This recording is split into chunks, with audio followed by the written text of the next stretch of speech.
Bismillahirrahmanirrahim. Yang selanjutnya adalah PSAK 23, yaitu tentang akuntansi pendapatan dan beban entitas beroperasi dalam beberapa lingkungan regulasi. PSAK 23 ini adalah standar akuntansi keuangan yang mengatur prinsip pengakuan, pengukuran, penyajian, dan pengungkapan pendapatan dan beban entitas, di mana entitas ini beroperasi dalam beberapa lingkungan regulasi. Standar ini efektif per 1 Januari 2023 dan menggantikan PSAK 23, yaitu akuntansi pendapatan dan beban entitas beroperasi dalam beberapa lingkungan regulasi yang telah dikeluarkan pada tanggal 19 Februari 2010. Kemudian tentang definisinya. PSAK 2 ini mengatur pengakuan, pengukuran, penyajian, dan pengungkapan pendapatan dan beban entitas yang beroperasi dalam beberapa lingkungan regulasi, termasuk 1.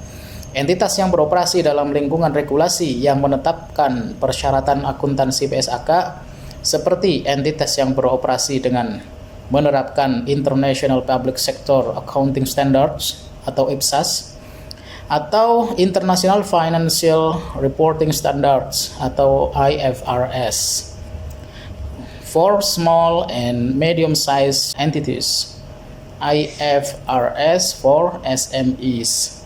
Yang kedua adalah entitas yang beroperasi dalam lingkungan regulasi yang tidak menetapkan persyaratan akuntansi yang spesifik, seperti entitas yang beroperasi di negara berkembang. PSAK 2 ini didasarkan pada prinsip dasar akuntansi, yaitu 1. Entitas harus mengakui pendapatan ketika terjadi peningkatan manfaat ekonomi. Ketika terjadi peningkatan manfaat ekonomi yang dapat diukur yang timbul dari transaksi atau peristiwa lain, dan aset terkait telah diperoleh atau peningkatan liabilitas terkait telah terjadi. Yang kedua, entitas harus mengakui beban ketika terjadi penurunan manfaat ekonomi yang dapat diukur yang timbul dari transaksi atau peristiwa lain dan aset terkait telah berkurang atau kewajiban terkait telah muncul. Pendapatan dan beban ini diukur pada nilai wajar kecuali jika nilai wajar tidak dapat diukur secara andal. Kemudian entitas ini harus mengungkapkan informasi berikut dalam laporan keuangannya. 1. Informasi tentang pendapatan dan beban. Yang kedua, informasi tentang metode akuntansi yang digunakan. Yang ketiga, informasi tentang dampak penerapan PSAK 23. Berikut ini adalah beberapa contoh penerapan PSAK 23. Yang pertama, entitas yang beroperasi di negara menerapkan IPSAS mungkin memerlukan perlakuan akuntansi yang berbeda untuk pendapatan dan beban daripada entitas yang beroperasi di Indonesia.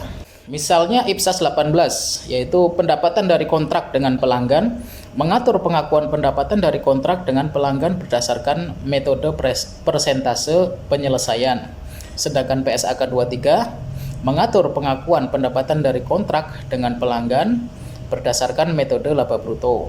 Contoh yang kedua, entitas yang beroperasi di negara berkembang mungkin tidak memiliki persyaratan akuntansi yang spesifik untuk pendapatan dan beban.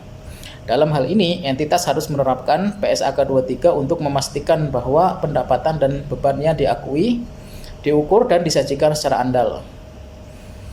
PSAK 23 ini yang dikeluarkan tahun 2023 memiliki beberapa perbedaan dengan PSAK 23 yang dikeluarkan tahun 2010, antara lain 1. Yang dikeluarkan 2023 mempertegas bahwa PSAK 23 berlaku untuk entitas yang beroperasi dalam lingkungan regulasi, termasuk entitas yang beroperasi di negara yang menerapkan IPSAS atau IFRS for SMEs. Yang kedua perbedaannya, yang dikeluarkan tahun 2023 memberikan panduan lebih rinci tentang penerapan PSAK 23 dalam berbagai lingkungan regulasi. Dan yang ketiga perbedaannya, PSAK 23 yang dirilis 2023 mengungkapkan informasi lebih banyak tentang dampak penerapan PSAK 23.